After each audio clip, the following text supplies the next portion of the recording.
Mark Zemansky, we're back. We're back, baby. We're back. I'm back from Disney. This is, I don't know what I call this anymore. I have Breaking WordPress Episode 2. I call it WordPress. I don't know what we're going to call this show. But I always enjoy sitting down and talking to you for roughly an hour about all the happenings of WordPress. And since I was away for the last week or so, and then getting back into the swing of things at my day job at Gravity Forms, I feel like, man, I'm missing out on all this WordPress stuff that's happening. If you're in the audience, go ahead, say hi, leave us a comment. We'll get to your questions and concerns as we move along. Lots of stuff to chat about today. The WPminute.com/subscribe is the best way to join the newsletter, listen to the podcast, watch the YouTube channel. Mark, where can folks find you?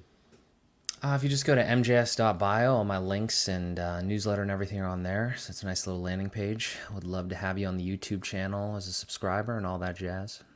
You do a lot of live streaming yourself. You were you co-hosted a live stream with Indiana Jones type fella the other day. I saw Matty Eastwood. Love that hat. It's a beautiful hat. Solid.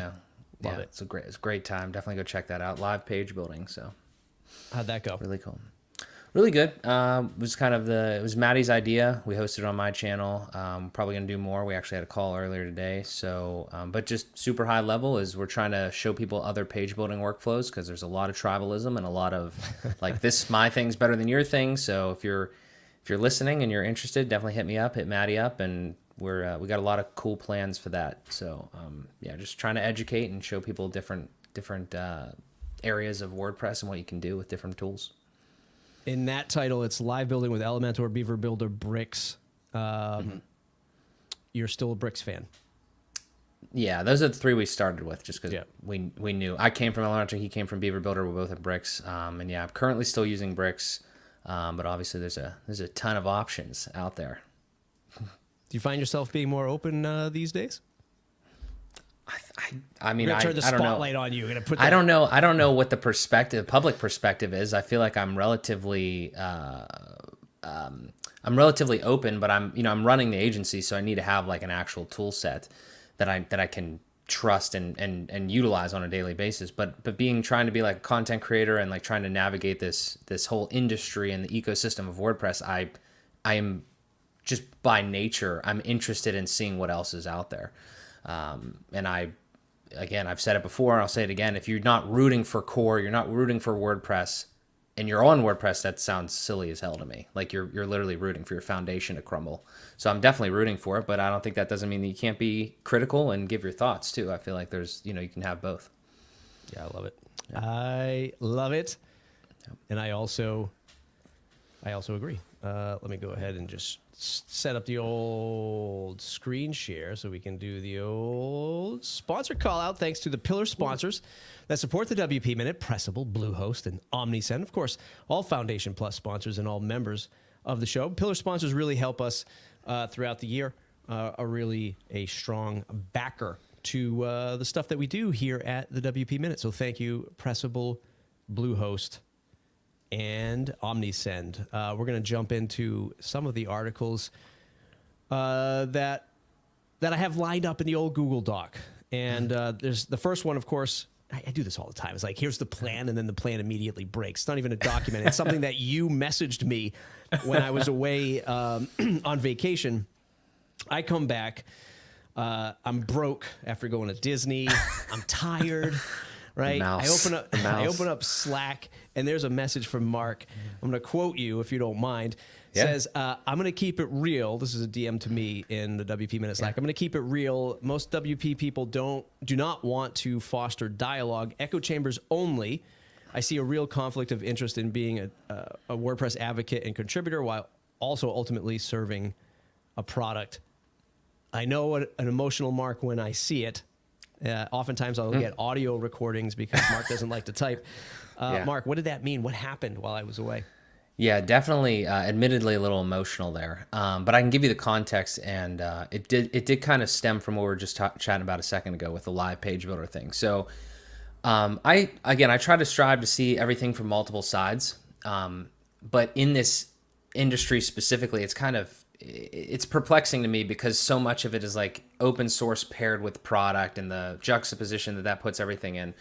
So really the context behind that message to you, as somebody who I know has been in here for a while and understands kind of like all sides of it, is that we were trying to market that live page building thing and that first episode of the series, and we posted it everywhere. I mean, we posted it in different page building groups and things like that, and the response was interesting. I mentioned it in the beginning of that live stream, but we go through like all the different groups, like the Facebook official groups, and the response was not what I would have necessarily expected. A lot of it was literally like Elementor, even Beaver Builder, like the ones that were in there, they deleted it for like self-promotion, which I understand that to a degree, but at the same time, like your product is literally in this video, so that's a little weird, to me in a sense. Bricks was pretty well received, but they might know us, so I'll give them, I'll say that where it's due there. Breakdance people were like obnoxiously mean, and a lot of hostility there, which again, theirs wasn't in the video, but the way it was kind of messaged, at least from our end, was that we're going to be doing this with other builders. This is just episode 1. We're not just trying to like sell Elementor bricks or whatever. So we'd love to have other builders and, every single thing that you could possibly build on, even outside of WordPress, because we'd love to see kind of like what you did with Sam Harrison, like that type of stuff there, and just kind of see what the options are. But yeah, that was kind of where that stemmed from, because I reached, it seemed like when I get the deleted post thing and like a genuine post that's not like soliciting or anything like that, that's my initial reaction is I thought we were all... I know you have a product, yeah. But I thought we were all trying to move this forward.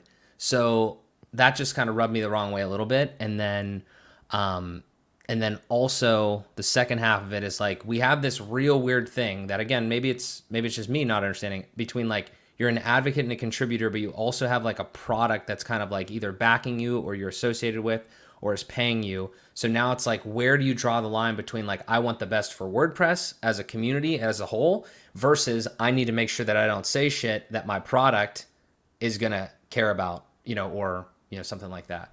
So, Yeah, I think that, well, look, I think the whole Facebook group thing is just a high school lunch room issue across many, fibers of the human fabric. I get it. You and I, we posted, or I think maybe you posted in a well-known Facebook group once when you and I were about to go live, with this show, and that was promptly removed. And those, that's why I don't do Facebook. That's why I don't do Facebook groups, even for the WP Minute. I was just never into that. It spawns a culture of this is my group, this is my territory, and it's very hard to even collaborate across. Look, as a podcaster, I'm always like, hey, you want to be a guest on the show, or always sort of like cross collaborating, even doing it more now with YouTube and such. But the folks that run a lot of Facebook groups, it's very marketing driven for them. I don't blame them, for it. Yeah, no, I can understand. For sure. But also, like, yeah, as a content creator, and especially if you're propping up let alone an ecosystem, but an individual product. Like if you went in to Beaver Builder Facebook group, you're like, hey, we're doing this thing, but it's also got Elementor and all these others in it, and they delete it. It's just like, man, come on. I'm not saying that happened. Maybe it did, but I'm not saying it happened. But I'd be like, come on, man. Like, I'm creating content for the betterment of all. Like, I'm not trying to steal your Facebook group into my Facebook group, right? This isn't top of the funnel, outbound marketing that I'm doing. I'm just creating content to have this dialogue, and it just exhausts you after a while. And I can totally understand where that, where that came in for you. It's not fun when you're helping out others. Yeah, I mean, again, I totally understand it.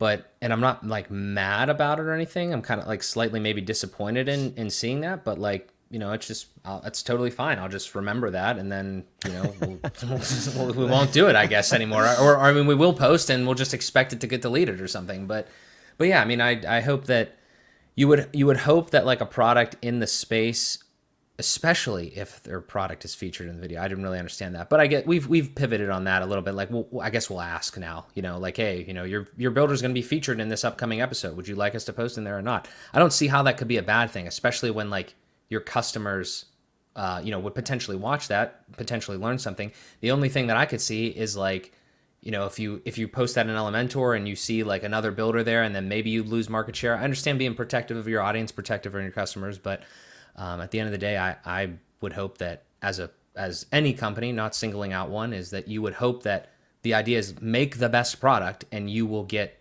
the most customers or something, or that would be your goal, or make a specific product and the people that want that product will come to you, and you don't need to like, you're not like afraid of competition and things like that. So, I don't know. Again, this pulls on another thread that drives me nuts. Actually, I just posted about it the other day on Twitter.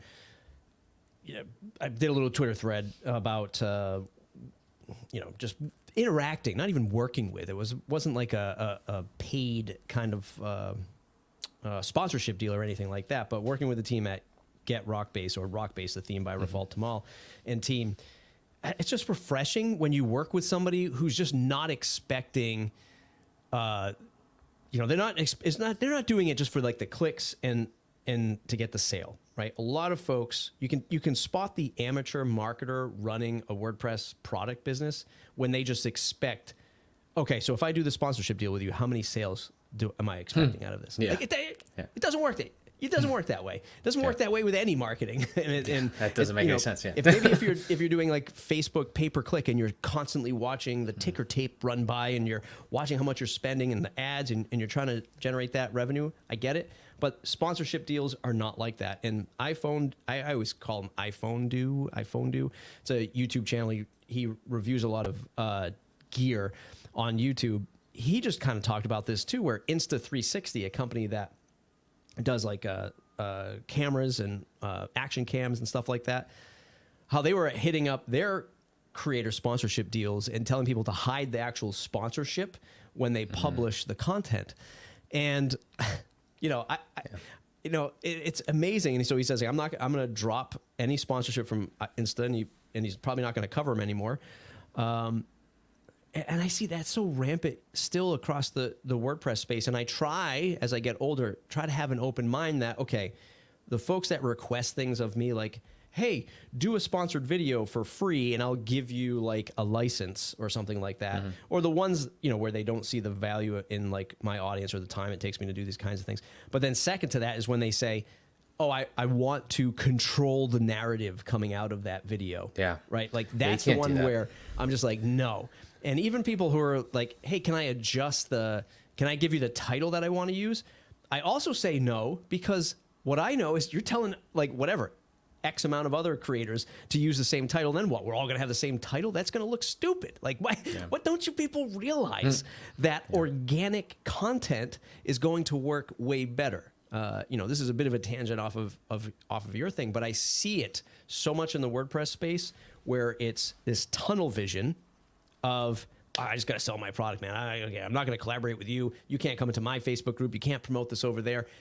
And I know it works. There's business to be had, but also at the same time, you got to collaborate and be a little bit more open with this stuff, in my opinion. Yeah, I would agree. You got to value your integrity, especially as a content creator. All right, so we're going to pull up the next story, which kinda goes alongside of that. Man, I wish StreamYard just could let me like leave this window open in the queue, but it's not. So let me share this. This was just brought to my attention, posted yesterday. The Media Core is becoming more official over at WordPress.org. This is the blog post by Josepha. Last month, I introduced the idea of the Media Core. I'd like us to take some next steps with this experiment. Highlight, I guess, the word experiment, with full and hopeful conviction about what this might enable us to do in the future if we can pave this foundation today. Anyway, we'll link this up in the notes. Peter actually also posted it in the WP Minute Slack channel to draw some attention to it. And what's crazy is it's just an insta nuke on the marketing team.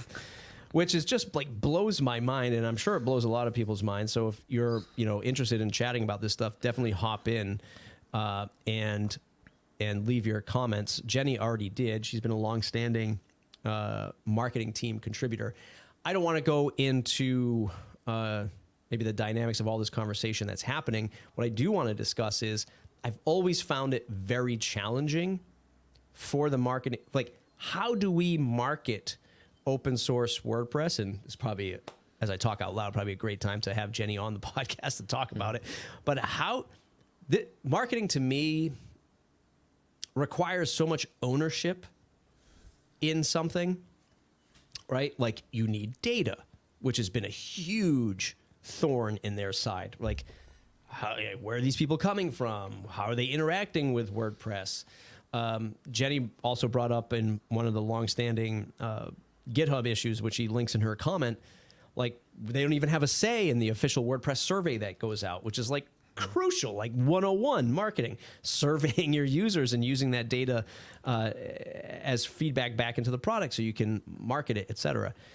Plus, again, I've said this to you before, WordPress, it's not run like a traditional product. This is not a product company, right? It's not a product company that has a sales team, a marketing team with a budget, and that can interact this way. How do you do volunteer-led marketing is such a hard thing.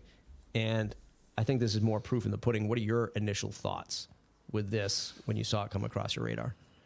Yeah, I know we talked about it. I don't know if we talked about it specifically. I think we did touch on it, because was this the first episode of Breaking WordPress when this came out?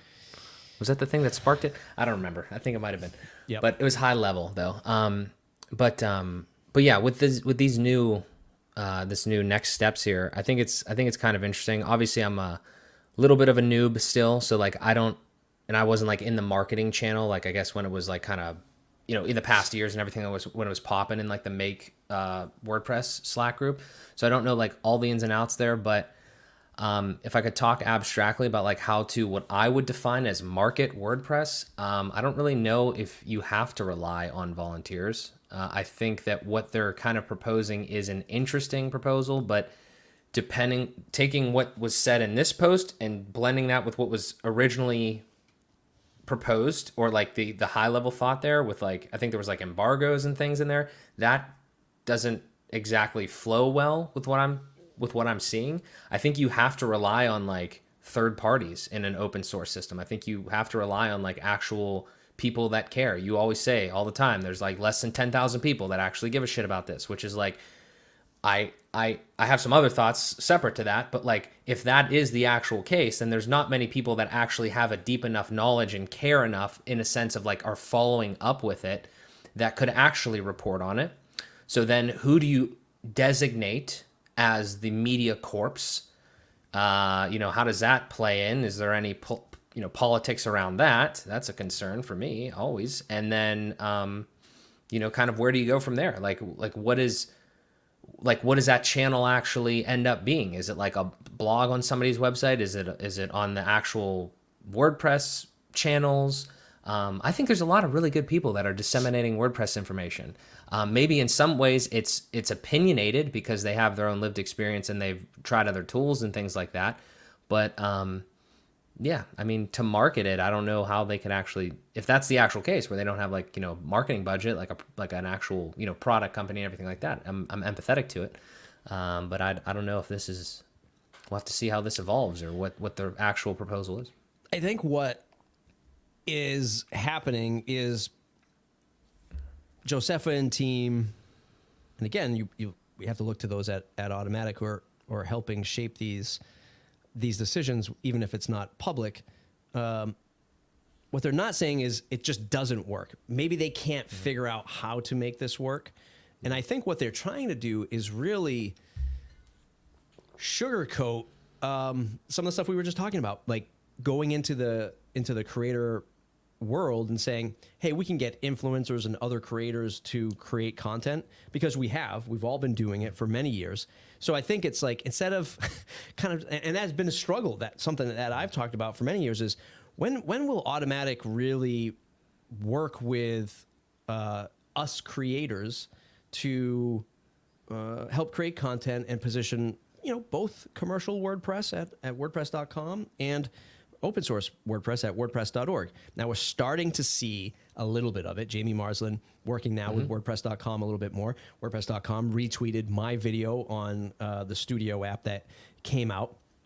So they might cherry pick some of these interactions. But I've seen a lot of other SaaS apps grow because they've partnered really well with other creators. I mean, the tech industry is probably I don't have any numbers on this, but the tech industry's marketing budget or sponsorship budget must heavily go to YouTubers and other podcasters out there who cover this stuff, because us humans who are in the trenches using this stuff, who love this stuff, are going to be the best promoters of it.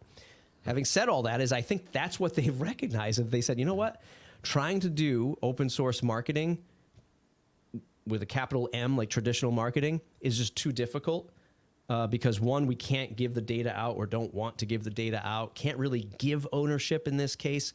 Very challenging because contributors come and go or whatever, what have you. So now they're saying, hey, let's do what all these other brands do and turn to creators. We'll call them the media core who cover WordPress, and we'll go down that path and give them the information they need to hopefully make it go out into the world. And it's a stuffy approach, kind of a highbrow approach to this stuff. But I think it's just like that one step further to say, okay, we get it. We want to work with other content creators because they're going to be best suited to amplify and position this content because they've been doing it for well over a decade. And now let's work with them. And I also think that maybe folks at Automatic have been charged to do this on their own, to act like solo creators. And we've seen this, one with Ann McCarthy, with her blog, The Source of Truth. The Source of Truth, where she recaps, she recaps 6.5. I mean, that's typically what you would see from maybe somebody like the WP Minute if I had the time to produce something like that, or the WP Tavern when they were publishing content. Rich Tabor has been putting out videos. He's been fine-tuning his set. He teases a lot of videos that he's working on. This is very much like you would see you or me do, like when we're working on a content project. So I think that maybe the team at Automatic has been charged to do these types of things, to say, hey, just act like a content creator and create content because you love WordPress. And maybe we'll see sponsored content creators come out of Automatic, just like you might see a sponsored WordPress developer come out of Automatic. You'll apply for that job, Mark. I know you will. When it comes out.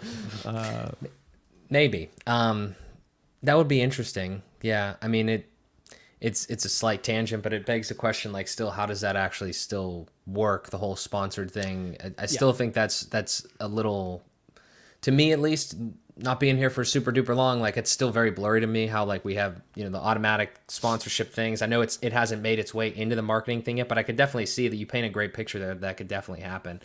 But if I could echo on what we were talking about earlier, like, I hope that it's always organic and genuine, because the worst thing you can see have happen is when a company tries to control the narrative of what the product is being done. And I think that, like, you can slightly already see maybe glimmers of that in a way, but it doesn't really matter, because like I know me and other people are always going to be like, like, not critical, but like productively constructive criticism of different things and just give our opinions.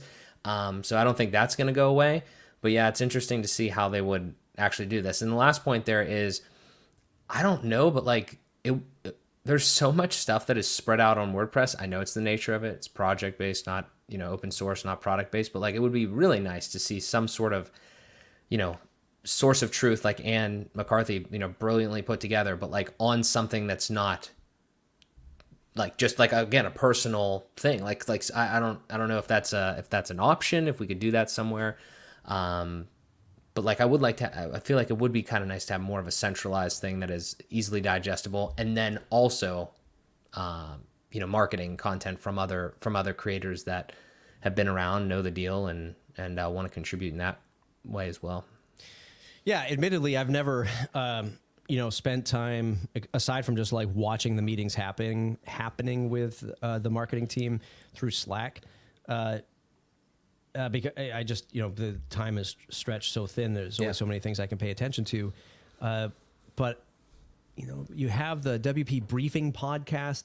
Like, I think maybe if they had got to a point, and maybe these things have been brought up before, but if it was like just the traditional marketing vehicles were brought up, like podcast, YouTube, blog, right? Mm-hmm. Can we get those 3 pillars of content out to a contributor base where the contributors to the marketing team could write blog posts, host a podcast, or create tutorial videos for the WordPress YouTube channel?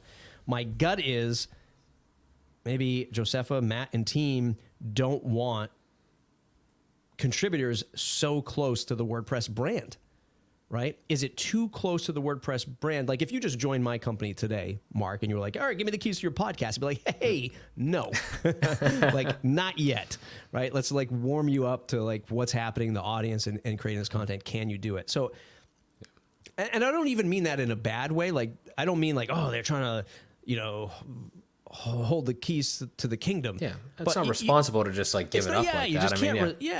I totally get it. Like, brand new developer comes on board, you're not giving them the GitHub account to commit to core right away in whatever project you're working on. So, like, I get it, but maybe there's a path towards the seasoned marketing contributors. I mean, we have WordPress. You can draft a blog post and people can edit it and hold it back from hitting publish. I think there are ways to do it. Arnie Palmer, Andrew Palmer, famously from Bertha AI, put this comment in the GitHub ticket, which is linked up in that the blog post. And he brings up something really interesting here, and he goes on to talk about it more, but maybe looking at what is WordPress.org marketing is more about the equation of defining what WordPress.com is and what WordPress.org is, right? And really 100%. Like really helping with those boundaries as like a core mission to the marketing team. I know that's not as sexy as writing a blog post about the 7 ways you can use WordPress as a content publisher, or, all the different ways that you can get creative with marketing to really put people in those guardrails. I can understand is challenging, but it could be like the best vehicle for like defining what the marketing team does. It's just one mission. It's to define what .org is versus .com. A lot of people might not like that. I'm not saying that's the solution, but it could be a way, could have been a way to set guardrails to say, this is your mission. Sometimes you just want to show up and tell me what you want me to write about, right? Tell me about what website you want me to build you. Like, just tell me, okay? And I'll do it. And maybe that could have been the mission where folks saw it and you joined because you wanted to help define that. And if you wanted to be like out of the box, creative marketing thinking, just know this is not the place for you. And that could have been a way to go about it. Yeah. I want to hit on this real quick though, this comment from Austin. I think that's an interesting point there, that the best marketing is a good product, making WordPress the best platform fulfills the marketing role. I would have to say that I slightly disagree. I agree with the premise like there, but I don't, you could definitely have the best product and nobody knows about it and it wouldn't succeed. Like, that's definitely possible. Is it possible at this level of WordPress and scale? Probably not necessarily. So it's not like a great comparison, but what I mean is like the reason that people ever get concerned about WordPress, even though the numbers may not show it, is because you see Wix, you see Squarespace, you see all these ads and things. And again, I'm not saying WordPress should advertise. I'm painting a picture. That is what, like, if you go down the street and you ask somebody like, what is WordPress? I've done this. And they're like, I thought that was like dead in like 2010, because they see and they're shown all these other things, these other like Wix's, Squarespace's, Shopify's, whatever. So my point is, like, we know, because we're in here, that WordPress pretty much is the best, right? Like maybe Webflow, whatever. Like, but we know it. But you need to have like some level of like outreach in a way, which there is some there. But to tie the bow on this with your last point that you made, is that what I think is there's not that separation between org and .com, but there's also not like a clear enough like value proposition and messaging around like what WordPress actually is. If you do marketing at Gravity Forms, for instance, like you guys have an actual, like, this is what our mission is. This is who our product is for. This is what it does, da da da da, whatever.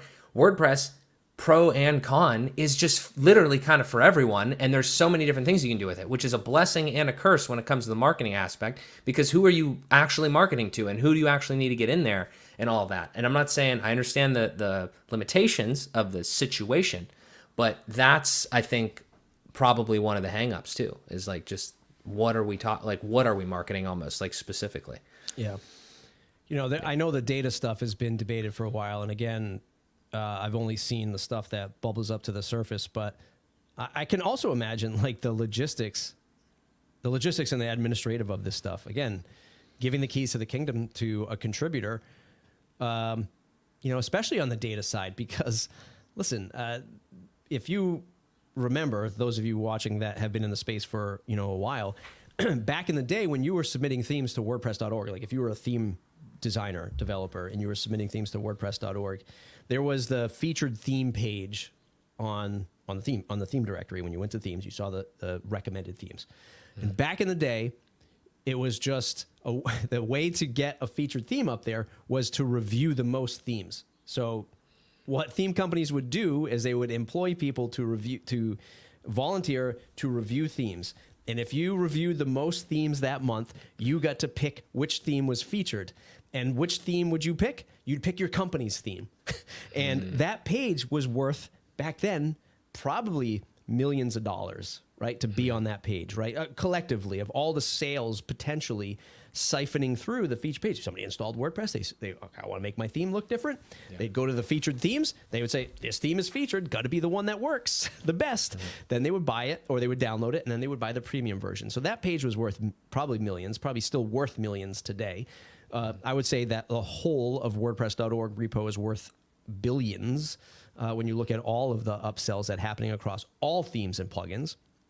So when you have data that could influence the opportunities in WordPress.org, like what are the top themes, what are the top pages people are visiting, what are the terms that are coming. I mean, that's stuff that is probably too valuable to entrust a volunteer with, right? Because you never know what could happen, right? So there's also that side of it, which I think is being safeguarded. I don't know if there's a right or wrong to that either, but it's being safeguarded from volunteers. So yeah.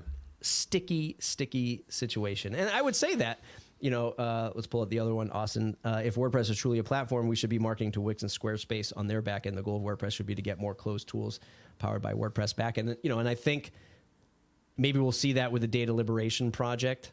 But one would argue that, which has been the case for a while, does WordPress need marketing when it is the dominant CMS?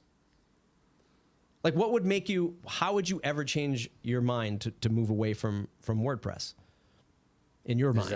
Is that the goal though? Is that who we'd be marketing to? Would we be marketing to people that already know about WordPress, or would we be marketing to people that don't know about WordPress? Because I'm not going anywhere, but like, right. You know, but I mean, like, you know, I think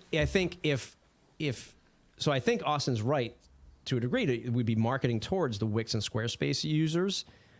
Functionally, like, the software isn't there yet, but we're not that. I mean, God, we're not that far off. I know we want to have our debates about, you know, how far the editor has come and the site editor, and, you know, look what we can do with all these other products. But I still largely think the flexibility and freedom that WordPress affords you is far better than Wix and Squarespace once you understand the software. And maybe that's that marketing avenue, education, enablement with folks who are like, hey, man, I'm really hitting the wall with this Squarespace and Wix thing, right? Yeah. Look what happened with, I wasn't prepared to talk about this, but look what happened with J.R. Farr, the founder of Lemon Squeezy. I'll try to pull it up. He runs Lemon Squeezy. They're a merchant of record. Oh, yeah. You know, they sell stuff. Yeah, the Webflow thing, yeah. So, right. So they use Webflow for their marketing front end. I'm just scrolling, trying to find the tweet. I'll pull it up if I can. Webflow hit him with a $15,000 bandwidth bill, right? Which could still happen on a WordPress host. The difference is you could look at WordPress and the host and be like, where's the bottleneck? oh, it's this, I'm running this plugin that's creating this massive options table in my database. I can trim that down. I can see the code. I can pull out the plugin, or I could optimize the code and not have that happen anymore. With Webflow, you're like, pay the bill.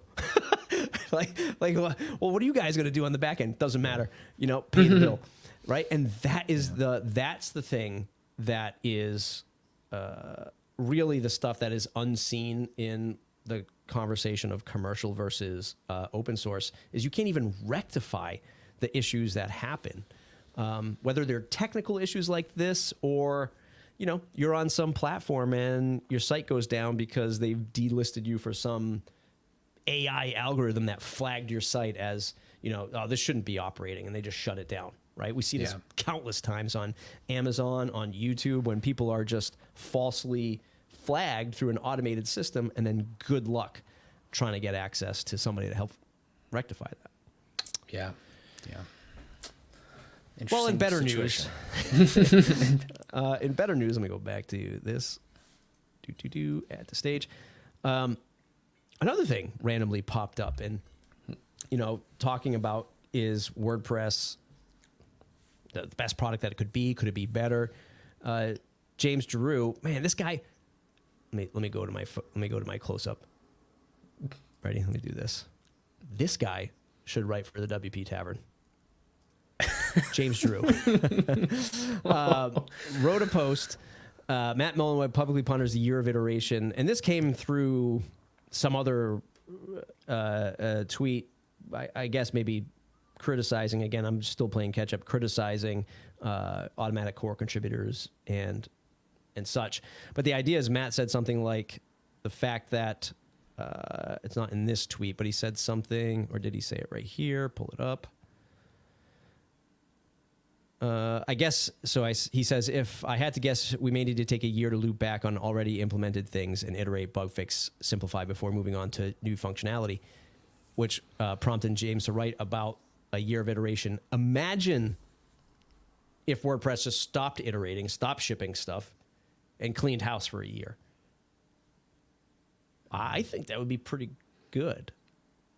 But I know you think it's fantastic. All right, I thought you were going to take the other side of it, because you're more like, hey, product guy, like, give me the cool stuff, give me the best features. You think a year of cleaning house, if you can do it well. I mean, I'm not saying they're doing it bad. I'm not saying they're doing it terribly, but I mean, like, but what I'm seeing though on my end is there's a lot of criticisms, and I honestly think that if you wanted to shut up the critics, is listen to them, say like, all right, we'll take a minute. We've already taken a while. It's fine. We'll take another minute, and we will literally go back through this, and we will actually hash it out. Now, I think in that article, or in the tweet thread or something like that, or maybe in Matt's, I'm not sure. I think a concern would be that, you know, or people like responding to that, like, said, well, we don't want to lose the momentum. I feel that. I get that. But this is just what happens. Like, I mean, it sounds like, and again, I'm slightly speculating because I'm seeing pieces of tweets and everything like that. I've seen over the last course of a couple weeks, like, actual, like, people labeled as like core contributors, like real, like close to the thing, are like, saw some guy say, I'm saying some guy because I can't remember his name, but he's probably up there. He said like he gives up because like it's too confusing. The code base is wild and stuff. I'm like, wow, that's a little concerning. You know, as somebody that's like, this is the type of shit that like gets me going, because it's as an agency and somebody that like has built their house, so to speak, whether it's an agency, product, or whatever, like you rely on WordPress as your livelihood. And then you see stuff like that, which is awesome that it's transparent, because in other companies it wouldn't be. But then you see stuff like that and you're like, that is a little disconcerting. It's like you find a huge crack in the foundation of your house, or like a concern with it. Now it could be fixed for sure, but I'm saying that that's the type of stuff where it's like, well, can we address this? Can we have an honest conversation about this? Can we make sure we don't sweep anything under the rug? Can we like actually maybe have a year of iteration and try to fix some of these things? I think that would be a great thing. I mean, I'm you know, it's the second time I'm hearing about this, right? But I think it's an interesting idea, at least. Yeah, I like what James brought up in the post here. He has a section on the impact on training and education. Consider the WordPress education ecosystem. As the project has changed so rapidly, educational content around the changes has naturally lagged. If you've got a library of 100 tutorials and WordPress introduces major changes 3 times a year, that's potentially 300 tutorials you need to create, update to be current. and yeah, I mean, this is, as somebody who creates videos, I'm still amazed that people will watch a video from literally from 5 years ago and then comment on my YouTube channel and be like, this doesn't look this, like, why doesn't this doesn't work? It's like, man, did you check the timestamp? We're 5 years into the future. Like, what did you expect software? And again, the old me is trying to be more open, trying to be less stressed. And I'm like, okay, the person just doesn't realize. Maybe they don't realize it's 5 years old, the video, because they didn't look at the timestamp. Or they just don't realize that a lot can change in software in 5 years. It's just the nature of the beast. Yeah, you got to prune your YouTube channel. No, I'm just kidding. Yeah. But but no, I mean, I agree with that. I mean, it's happened to me too. Even with like when I was with Elementor, I was using that heavily. Like I have videos on my channel that I was like, I probably should like maybe get rid of these because this isn't there's a better way to do it now, simply. But with Core specifically, it does seem like everything's changing even more rapidly. With just even like the placement of things, like the placement of buttons and different controls and things, which is fine. I'm fine with the iterative and the evolution of it. That's cool. But it is like we said there, it's hard to create content on that because you might make it today and then it's like, oh, well, this changed tomorrow, and it's, I don't know, it's an interesting thing. I'm, as of right now though, I am for the year of iteration. I will say that. I haven't gone deper into it, but yeah, I think I too would vote on that as long as the query block got better. At the same time, because I really think that's the not the North Star is not the right word, but that's the feature that I think will really hold up against some of the page builders out there, like being able to really fine tune more flexibility around the query block. That's just something that's always been close to my heart, is the query block or a query loop with any plugin back in the day. I think once you can unlock that to make somebody feel really powerful, then that's where the native site editor starts to win. I have a site that I manage for a nonprofit that I'm a part of, and run it with one of my best friends, and he's always hitting me up to make changes and like gravity forms and stuff like that, but edits to the page and stuff, and he's always just give me access and I'll do it. And I'm like, man, if I give you access to this, like it's just going to cause way more questions that I don't want to have to field, and then I'm going to be like instructing you and how to do all this stuff, and then I have to run the risk of you breaking something, and then I have to go and repair it. So it ends up being quadruple the work, if you just let me just go and do it. So you sound like a veteran agency owner right there. Yeah. So another friend that also helps out at the foundation, I do the newsletter for them too. So they send me the content in a Google Doc, and it's typical like end user where, it's just eye-opening to see, especially in the nonprofit world, how people just don't get the web and they don't get tech. They'll send me their newsletter to send out on MailChimp and also post to the website. And it's formatted like a poster. Because that's what, or a flyer, I should say, a flyer, right? Graphics everywhere, like all this stuff. I'm like, nah, man, we can't. Number one, no one's looking at this like a flyer, right? Let's focus on the content, and let's get the content right, and then we'll just put in your images in a gallery. We don't need them floating right, floating left, full screen over here. Let's just get it in so people can read the updates. So I sent one of my friends, Steph. She is going to do the newsletter now, and I sent her access to WordPress. She's been in marketing for, 15 years. She's never used WordPress, but she's, used like Salesforce and other platforms. Technically, I wouldn't call her like a super novice, but inclined, I would say. And all I did was add her to the WordPress website. I said, here, just go in, add a post, don't publish it, and I'll go in and just adjust it. And then if you need help, we can jump on a call and I'll show you how to do it. I mean, she sent me a text message last night saying, I can't figure out WordPress at all. Like, I think all I did was upload images. I'm like, did you even make a post? Did you make it as far as making a post? She's like, I don't even know what you're talking about. And I'm like, great. Like this, this is how far off, we are from, the goal. And it's unfortunate, but. Yeah, that's tough. I don't know if you want to riff on that for a quick second, but my high level takeaway from that is like, is it, because I have some notes because I've been thinking about this. It's like, is it the idea is to make it for the average user, right? Like, so somebody could just pop in there and do that, similar to like a Wix or Squarespace in a way. But then, like, you again, going back to the 10,000 people kind of care thing, and I sent you, I think I tweeted something, then you sent me it, and you were like, because the population is tiny of people like that actually care about these things and all that sort of stuff.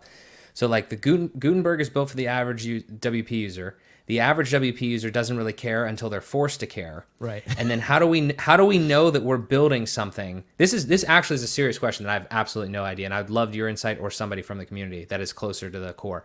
How do we know that we're building something for average users? Like, do we have focus groups of average users? I know Peter does a great job with like meetup groups and stuff like that. I know there's tons of other people, but like, do we have actual like focus groups of normal people that would jump in here and be able to like start doing something? Because from that anecdote, I know it was an anecdote, but that seems your friend seems like somebody that's actually even more, at least close to the tech than somebody else would be, than like my mom, for instance, right? 100%. And then how do we know that we're building for the right people? Because last point, and I want you to jump in, is that it sounds like we have really, really talented developers that are trying to make something for people that aren't technically savvy. And I'm just confused on how we actually are bridging that gap of knowledge and actual UI. And maybe there is an answer, but I just don't know it. So I'm just interested in that. Yeah, I mean, anyone listening who might have insight into that, I'd love to hear. Drop a comment in the chat. I don't know of any, official outreach program, from WordPress. Maybe .com does it because they're a commercial entity. As far as .org, the only thing I can think of is they're gathering. I mean, I feel like they're in motion now, right? So I know they're launching this new, mentorship program, which again, still largely focuses around developers. I was listening to Josepha's podcast hosted by Angela Jin the other day. And, I still believe the mentorship program is developer first. Like if you want to be a developer contributor, not just any contributor to WordPress, I believe that's what it is. And I just had like this sigh of exhaustion. Like, what about the power user like me, who's not a developer, but can still do a lot of stuff with WordPress? But the point is like, I don't know where they're gathering their feedback from the end users, aside from, the folks who are chatting in GitHub, Slack, and Make Blog, and then those who go to WordCamps and go to like contributor days, where you can just sit down and chat with people and contribute and give feedback. Other than that, I don't know where else they're getting that. They do the annual survey, but that's largely for like the pool of end users. But the average user, yeah, man, like I don't know how they're interacting with them. Yeah, I mean, because again, I go to that was it. I go to the Hangouts, and there's like not a lot of people on the hallway Hangouts, and it's like I understand sometimes times and stuff like that, but that seems like awesome because you can actually voice your thoughts, have a conversation with like core people, and I don't know how be very interested to see how we get like actual non-technical people involved in that aspect outside of the stuff we mentioned. So. In another example of WordPress just totally missing the mark and not paying attention to users, the plugin repo pages have been redesigned. Just kidding, Nick. I'm sorry. I had to say it. But Devin Walker pointed out that, of course, we saw that the plugin pages were starting to get redesigned a little bit last week-ish, maybe even before I left for my Disney trip. Now the plugin page, I'm going to try to zoom in. Won't let me zoom in there. Why don't we just go to wordpress.org/plugins. And what we're seeing is this very tiny search box. I don't want to spend too much time on this. Just going to point it out that the plugin pages have been redesigned along with the parent homepage here for plugins. But the search box is super condensed. So, hey, look, these things happen. But as Devin points out, like, what happened to the search? It's very important that the search is clearly visible because we all know how the web or how the world uses the web. You go to a page, you think people are going to see this search box, and they don't. You need it big, bold, visible to start searching for a plugin. And then, again, a lot of us have commercial interests like Devin does with GiveWP and his portfolio of plugins. I'm not saying that's all why he's commented on that, but a lot of us are like, hey, we want our potential users to be able to search for this stuff. I I had asked, do we know, like, again, this goes back to like the marketing team and data. Do we know how many searches happen on WordPress.org/plugins or themes versus what happens in the admin? Where, like, what's the percentage breakdown of, traffic here, which might not result in an install, but could be just for research, versus in the dashboard, which probably tends to leading to an install or activation. So I don't know if anybody has that data, but that's the kind of data you would probably use if you were a designer. If this was like, if people use 0.1% of the search bar, which is probably impossible, but let's say it was, you're like, 0.1%. I mean, do we really need to give priority to the search field? Probably not.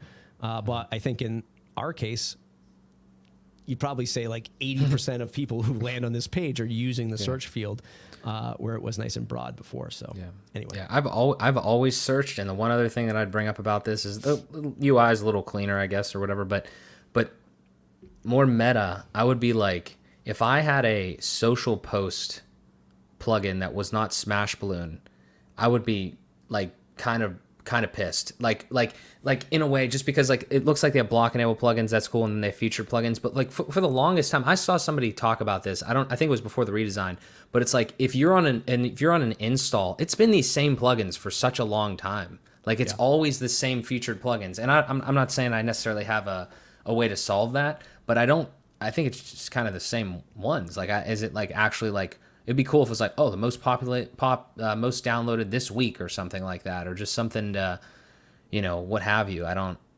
as the community continues to evolve, I just feel like people are going to be, well, how do I get a fair shake at just people seeing my stuff too? I mean, obviously it's up to you, but I'm just spitballing there on that. Yeah, I think categorizing this stuff would help. I almost thought there was a category or like a tag cloud in the old version. Maybe I'm just hallucinating on that one. But, community and commercial, and then you'd probably want to see, again, SEO or video or contact form, and be able to quickly, tab into those as an end user. That's probably what you'd want to see. I remember when they rolled out the commercial tag. I don't know, what was this, a year ago? A year and a half ago? 2 years ago? I don't know, time is elusive. But I remember that was like a big thing. People were like, oh my God, like what are they going to do now? Like they're going to start to hide the commercial stuff, the commercial plugins. And this stuff takes so long. It's such a battleship for them to turn, or an aircraft carrier, for them to turn direction on that, when we first saw a commercial plugin, there was so much theory crafting around that didn't really partake. Yeah. My only other quick point there would be, again, just an innocent question, is like, it doesn't, from a complete like outsider, but also somebody that's kind of in the space now, like more so in the community, I don't really understand the prioritization of a lot of things. Like, I don't know if you said that was Nick that like kind of redesigned that, or like, but like that, and then Studio recently, it's like, those are cool things. Mm-hmm. But are those the things that like is there like actually like some sort of master list of stuff that needs done, and like that was marked as high, or does it just not work like that, and I should just shut? Like, it's, I understand your canned answer is going to be it's not a product, but like I'm saying, like, does that still mean that we don't like kind of think about like maybe what should be done, or is there like is there like some sort of voting mechanism with the GitHub issues? I admittedly have not been in there as much as I should be possibly. So that would just be my general question, because I know people are going to ask that, because that seems like super, whether or not it can work like that, that definitely seems like a very logical question to ask. John says that, he says, why did they not just add the search to the black header section that people would see it? Hello from the UK. Hey, John.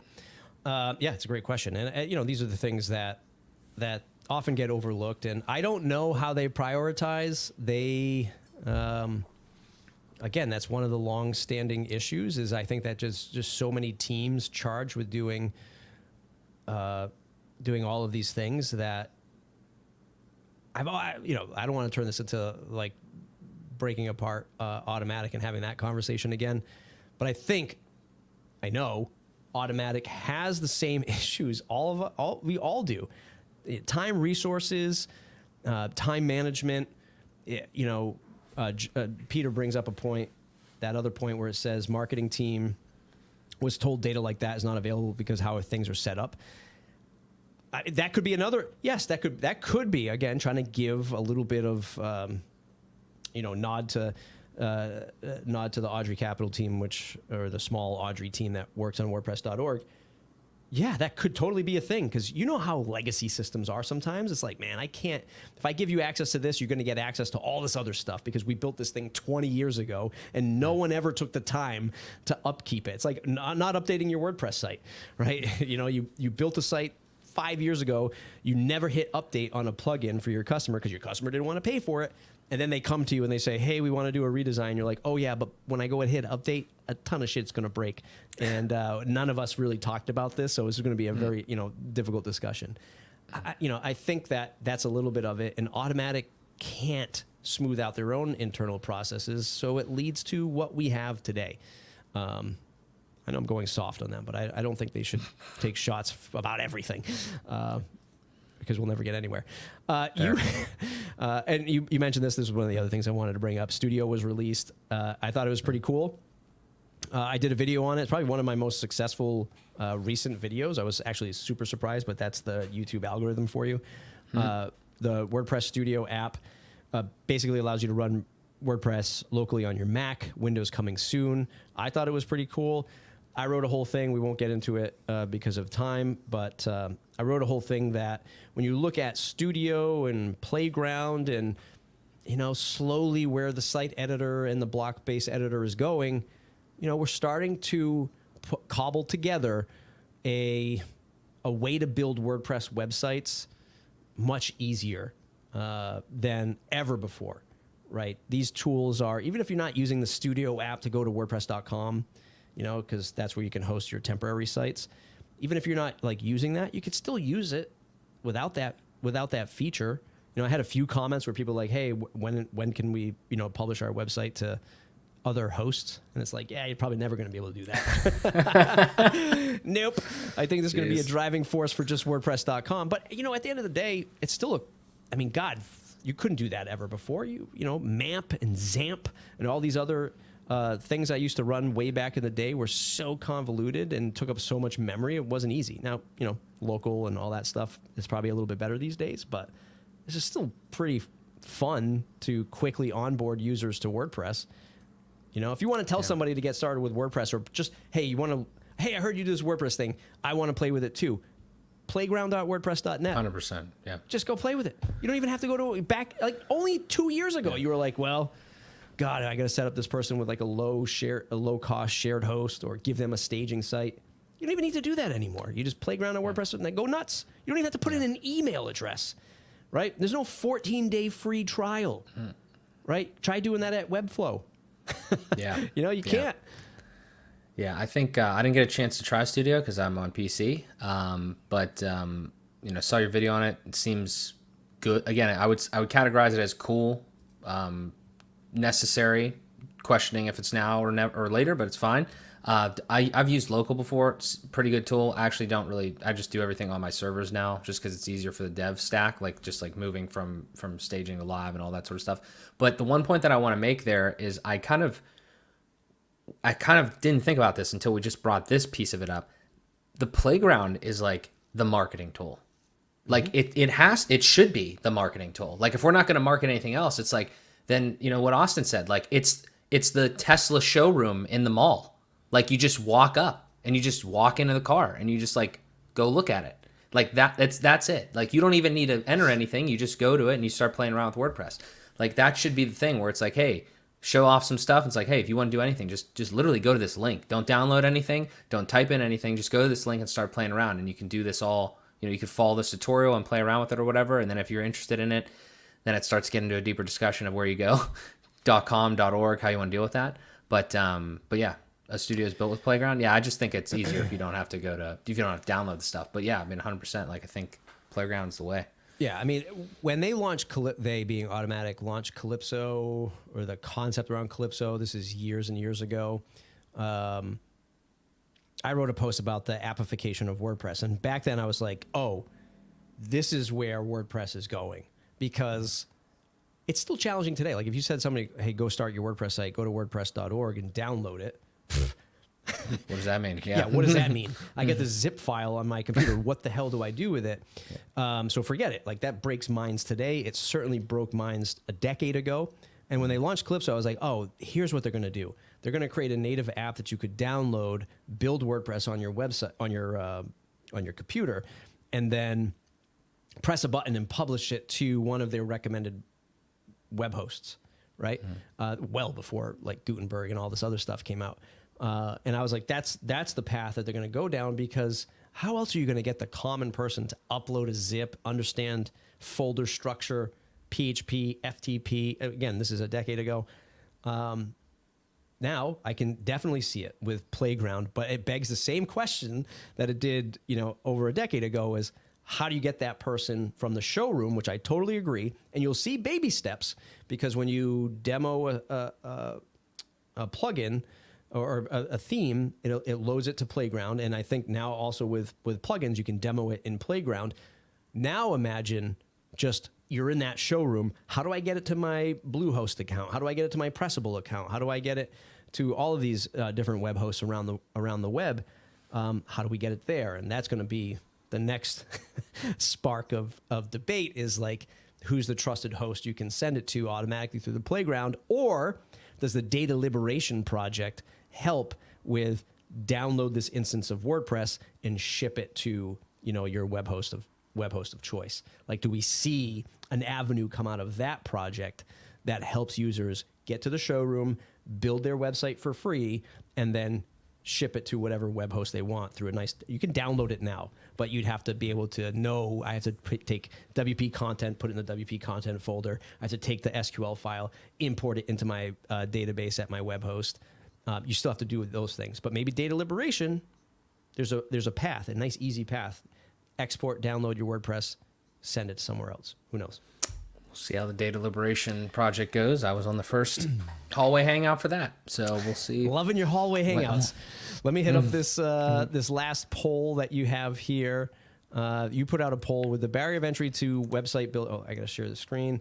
With the barrier of entry to building websites becoming lower and lower, are you concerned about diminishing quality and best practices on the average website? 23 votes so far, 6 days left. I put no, I'm not concerned. That was my vote. Yeah, when it started, it was a lot more no, I'm concerned. It's evened out between no and yes, and I threw that quality won't diminish one in there as an interesting piece as well. Looks like some people copped out on the show me the results, so I see that.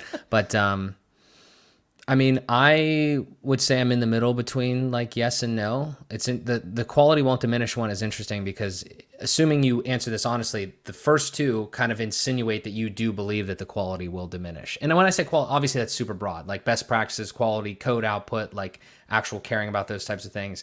There is a separate conversation to be had. There's a conversation about, is that objectively good or bad now? And then there's another conversation be had like in 10 years when potentially AI is building all the websites and it doesn't matter at all. Like, like I'm definitely aware of that. I'm just saying that without a crystal ball, that's kind of where my mind's at.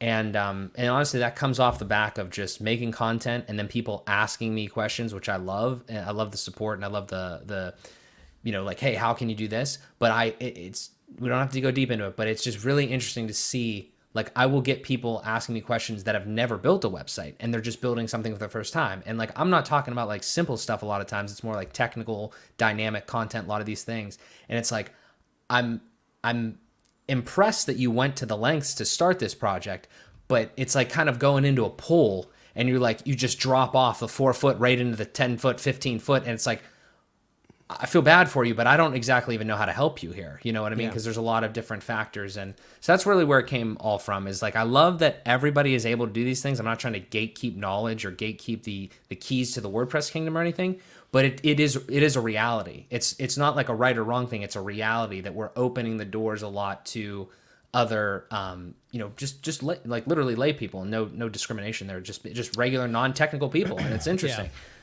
So yeah, there's certainly something to be said. Like when I started the Matt Report podcast, one of the questions I had always asked back in the early days, again, I was running an agency, and it was this concern over the $500 website. Because when I started my agency, we were just coming out of like, the dawn of course, like WordPress and more consumerized content management platforms. There wasn't a whole bunch of competition.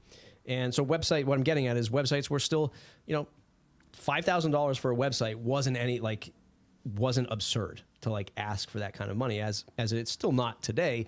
But certainly back then it definitely wasn't. And then as WordPress got a little bit more popular, the rise of Theme Forest, then I started to see the people who are just, throwing together, $50 themes and selling it for $500 and just peace out. Like, here's this, and then leaving the customer. And then that customer would come to us, knock on our door physically because we had an office. They would knock on the door and say, hey, that guy down the street sold me a site for $500. It doesn't work. And you say, well, okay, come on in, but minimum 5,000 here. And they would freak out because their first experience was 500. So what I'm getting at is I think that there's always going to be that level of customers or folks who don't see the value in doing things the right way, code quality, project management, backups, staging sites, a deployment workflow. Like they don't see any of the value in it, and quite honestly might be overkill for like what they're trying to do. And then eventually those people level up in their business where they realize, oh shit, I should have invested in a better solution because now I've hit the brick wall of all of the things I shortchanged myself on.